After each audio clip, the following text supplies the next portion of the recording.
Hello बच्चों, let's read this question. Question says coagulation of colloids can be achieved by options are centrifugation, addition, adding electrolyte, change in pH, adding water. तो हम लिखेंगे यहाँ पे की concept that is what is coagulation. की concept. तो coagulation क्या होता है?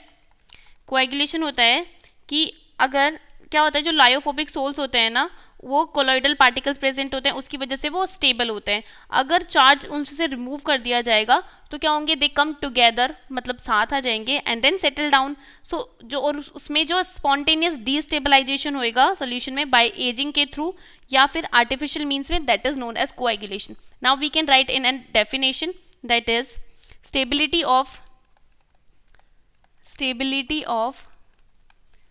stability of lyophobic soles. It is due to presence of charge on colloidal particle. Presence of charge on colloidal particles. क्योंकि अगर ऑपोजिट चार्ज प्रेजेंट है तो वो एक दूसरे के साथ कोएगुलेट रहेंगे और स्टेबल रहेंगे. That is why we can say presence of charge on colloidal particles. अब ये चार्ज को हम रिमूव कर देते हैं. Now the charge is removed. तो अगर चार्ज को रिमूव कर दिया गया है तो particles come together. Here particles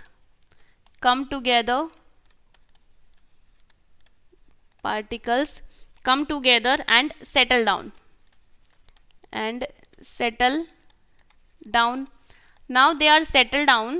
So अगर हम यहाँ से destabilization होता है, spontaneous destabilization, here it is, the spontaneous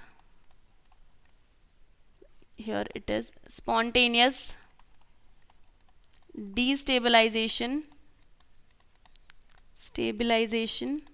by aging or by artificial means,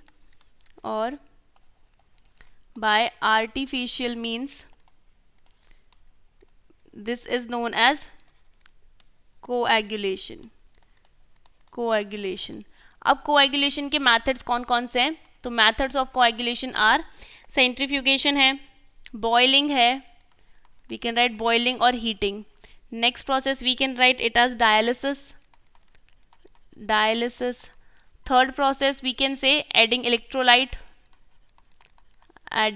here it is addition of electrolyte, or we can write adding electrolyte, addition of electrolyte.